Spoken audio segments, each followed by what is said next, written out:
മത്സ്യകന്യക.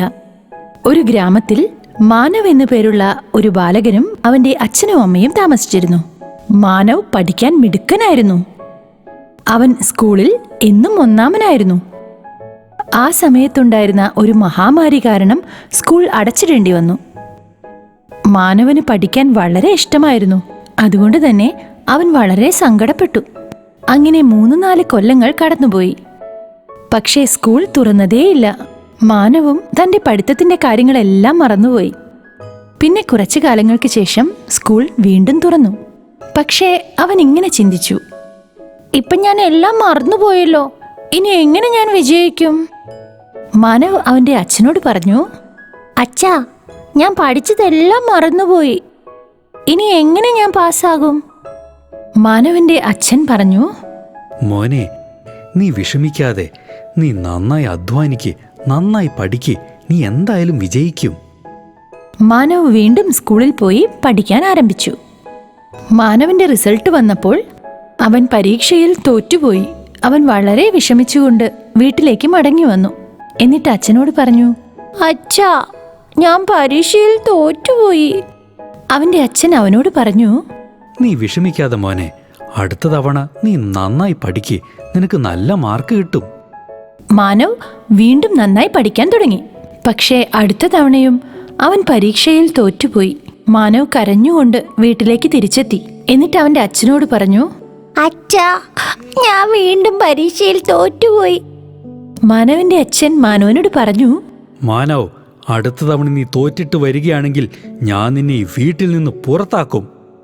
മാനവ് പറഞ്ഞു, അരുതച്ഛാ, അങ്ങനെ ചെയ്യരുത്, ഞാൻ എങ്ങോട്ടാ പോവാ?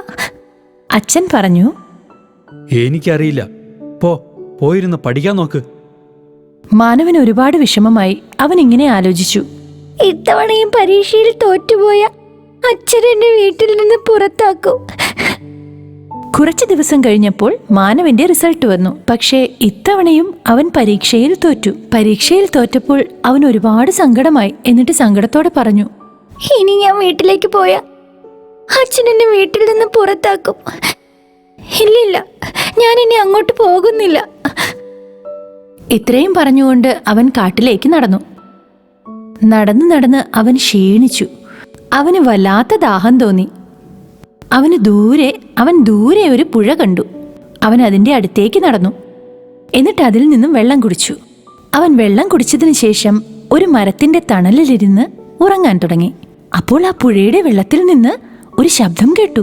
അല്ലയോ ബാലക, നീ എന്തിനാ വിഷമിച്ചിരിക്കുന്നത്? മാനവ് ഞെട്ടി എഴുന്നേറ്റു. എന്നിട്ട് ചോദിച്ചു, നിങ്ങൾ ആരാണ്? എവിടെ നിന്നാണ് സംസാരിക്കുന്നത്? ഇത്രയും കേട്ടപ്പോൾ തന്നെ പുഴയിൽ നിന്ന് ഒരു സുന്ദരിയായ മത്സ്യകന്യക പുറത്തേക്ക് വന്നു. അവൾ മാനവനോട് പറഞ്ഞു, ഞാൻ മത്സ്യകന്യകയാണ്. മാനവ് മത്സ്യകന്യകയെ കണ്ട് ഞെട്ടിപ്പോയി. അവൻ അവളോട് എല്ലാ കാര്യങ്ങളും പറഞ്ഞു. അപ്പോൾ മത്സ്യകന്യക പറഞ്ഞു, ബാലക, നീ വിഷമിക്കാതിരിക്കൂ. നിനക്ക് ഞാനൊരു മാന്ത്രിക പേന തരാം. ആ പേനയോട് നീ എന്ത് ചോദ്യം ചോദിച്ചാലും അത് നിനക്ക് ശരിയായ ഉത്തരം നൽകും. മാനവന് ഒരുപാട് സന്തോഷമായി. അവൻ ആ പേനയും എടുത്ത് വീട്ടിലേക്ക് പോയി. അവൻ ആലോചിച്ചു, പക്ഷേ എനിക്കിപ്പോ വീട്ടിലേക്ക് പോകാൻ പറ്റില്ല. അവിടെ ചെന്നാൽ അച്ഛൻ എന്നെ വഴക്ക് പറയും. എവിടെയുള്ള എല്ലാവരും എന്നെ കളിയാക്കും. മാനവ് നേരെ നഗരത്തിലേക്ക് പോയി. പക്ഷെ ഇവിടെ മാനവന്റെ അച്ഛൻ അവൻ സ്കൂളിൽ നിന്നും എത്താത്തതുകൊണ്ട് വിഷമിച്ചിരിക്കുകയായിരുന്നു. അദ്ദേഹം അവനെ അന്വേഷിച്ചിറങ്ങി. പക്ഷേ അവനെ എവിടെയും കാണാൻ കഴിഞ്ഞില്ല. മാനവ് നഗരത്തിലെത്തി. അവനവിടെ വലിയ ഒരു സ്കൂൾ കാണാനിടയായി. അവൻ നേരെ സ്കൂളിൽ ചെന്ന് ഇങ്ങനെ പറഞ്ഞു, എനിക്ക് സ്കൂളിൽ അഡ്മിഷൻ വേണം. അവിടുത്തെ പ്രിൻസിപ്പൽ പറഞ്ഞു, മോനെ, നിന്റെ പഴയ മാർക്കുകളെല്ലാം ഒന്ന് കാണിച്ചേ. മാനവ് പ്രിൻസിപ്പാളിന് തന്റെ റിസൾട്ടുകളെല്ലാം കാണിച്ചു കൊടുത്തു. പ്രിൻസിപ്പൽ പറഞ്ഞു, മോനെ, നീ പഠിത്തത്തിൽ വളരെ മോശമാണല്ലോ, ഞാൻ എങ്ങനെയാ നിനക്കിവിടെ അഡ്മിഷൻ തരിക? മാനവ് പറഞ്ഞു, സർ, ഞാൻ നന്നായി പഠിച്ചോളാം. അപ്പോൾ പ്രിൻസിപ്പൽ പറഞ്ഞു, ശരി, നാളത്തെ പരീക്ഷയിൽ നീ പാസ്സാവുകയാണെങ്കിൽ ഞാൻ നിനക്കിവിടെ അഡ്മിഷൻ തരാം. മാനവ് അവിടെ നിന്നും ഇറങ്ങി. അവൻ വഴിയിൽ ഫുട്പാത്തിലിരുന്നു. അവിടെ ഇരുന്ന് അവൻ ആലോചിച്ചു, ഞാൻ നാളെ എങ്ങനെ പരീക്ഷ എഴുതാ? ഞാനാണെങ്കിൽ ഒന്നും പഠിച്ചിട്ടുമില്ല. അപ്പോഴാണ് അവന് മത്സ്യകന്യക കൊടുത്ത ആ പേനയെക്കുറിച്ച് ഓർമ്മ വന്നത്. മാനവ് പെട്ടെന്ന് തന്നെ തന്റെ ബാഗിൽ കൈയിട്ട് ആ പേന പുറത്തേക്കെടുത്തു. ഉടനെ അതിൽ നിന്നും ശബ്ദം കേൾക്കാൻ തുടങ്ങി. മാനവ്, ഞാൻ നിന്നെ എങ്ങനെയാണ് സഹായിക്കേണ്ടത്? മാനവ് പേനയോട് പറഞ്ഞു, നാളെ പരീക്ഷയിൽ എന്തൊക്കെയാ ചോദിക്കുക, ഒന്ന് പറഞ്ഞു തരാമോ? പേന പറഞ്ഞു, എന്നെ കയ്യിൽ പിടിച്ച് നീ പേപ്പറിൽ എഴുതാൻ തുടങ്ങിക്കോ. ഉത്തരങ്ങളെല്ലാം ഞാൻ പറഞ്ഞു തരാം. മാനവ് പേന തന്റെ കയ്യിലെടുത്തു. അടുത്ത നിമിഷം പേന എല്ലാ ചോദ്യങ്ങൾക്കുമുള്ള ഉത്തരങ്ങൾ എഴുതാൻ തുടങ്ങി. മാനവ് എല്ലാ ചോദ്യങ്ങൾക്കുമുള്ള ഉത്തരങ്ങൾ രാത്രി മുഴുവൻ ഇരുന്ന് കാണാതെ പഠിച്ചു. പിറ്റേന്ന് അവൻ പരീക്ഷയിൽ പാസ്സായി. അവൻ അവിടെ സ്കൂളിന്റെ ഹോസ്റ്റലിൽ താമസിക്കാൻ തുടങ്ങി. എന്നിട്ട് നന്നായി പഠിക്കാൻ തുടങ്ങി.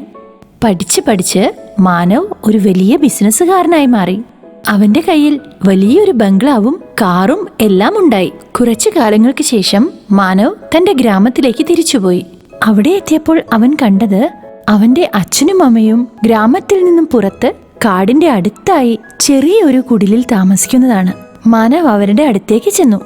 എന്നാൽ മാനവന്റെ അച്ഛനും അമ്മയ്ക്കും അവനെ തിരിച്ചറിയാനായില്ല. അവരവനോട് പറഞ്ഞു, മോനെ, നീ ആരാണ്? ഞങ്ങളുടെ ഇവിടെ എന്തിനു വന്നു? മാനവ് പറഞ്ഞു, നിങ്ങൾക്ക് എന്നെ മനസ്സിലായില്ലേ? ഞാൻ നിങ്ങളുടെ മകൻ മാനവാണ്. മാനവന്റെ അച്ഛനും അമ്മയും അവനെ കെട്ടിപ്പിടിച്ചു. എന്നിട്ട് അവനോട് പറഞ്ഞു, മോനെ, നീ എവിടെയാ പോയത്? ഞങ്ങൾ നിന്നെ ഒരുപാട് അന്വേഷിച്ചു, പക്ഷെ നിന്നെ കണ്ടുപിടിക്കാനായില്ല. മാനവ് അവന്റെ മാതാപിതാക്കളോട് എല്ലാ കാര്യങ്ങളും പറഞ്ഞു. അവൻ അവന്റെ അച്ഛനോട് പറഞ്ഞു, അച്ഛാ, നിങ്ങൾ എന്തിനാ ഗ്രാമത്തിന് വെളിയിൽ താമസിക്കുന്നത്? നമുക്ക് വീടുണ്ടായിരുന്നതാണല്ലോ. മാനവന്റെ അച്ഛൻ അവനോട് പറഞ്ഞു, മോനെ, നീ പോയതിനു ശേഷം നിന്റെ അമ്മയുടെ ആരോഗ്യം വളരെ മോശമായിപ്പോയി. അവളെ ചികിത്സിക്കാൻ എൻ്റെ കയ്യിൽ പണമേ ഉണ്ടായിരുന്നില്ല. അതുകൊണ്ട് നമ്മുടെ വീട് പണയം വെച്ചു. പലിശ തിരിച്ചടയ്ക്കാത്തതുകൊണ്ട് അവർ നമ്മളെ വീട്ടിൽ നിന്ന് ഇറക്കി വിട്ടു മോനെ. അവരാ വീട് സ്വന്തമാക്കി. അച്ഛാ, ഞാനിപ്പോൾ തിരിച്ചു വന്നില്ലേ, ഇനി നിങ്ങൾ ഒന്നുകൊണ്ടും വിഷമിക്കേണ്ട. മാനവ് അവന്റെ മാതാപിതാക്കളെയും കൂട്ടി വീട്ടിലേക്ക് പോയി. അവിടെ എല്ലാവരും ചേർന്ന് സന്തോഷത്തോടെ ജീവിച്ചു. കൂട്ടുകാരെ, ഇങ്ങനെയുള്ള കഥകൾ കാണുന്നതിനായി ഞങ്ങളുടെ ചാനൽ സബ്സ്ക്രൈബ് ചെയ്യൂ. എന്നിട്ട് ബെല്ലൈക്കണും അമർത്തൂ. അങ്ങനെയാണെങ്കിൽ നിങ്ങൾക്ക് ഒരു കഥയും നഷ്ടമാവില്ല. ഇനി അടുത്ത കഥയിൽ കാണാം. ബൈ.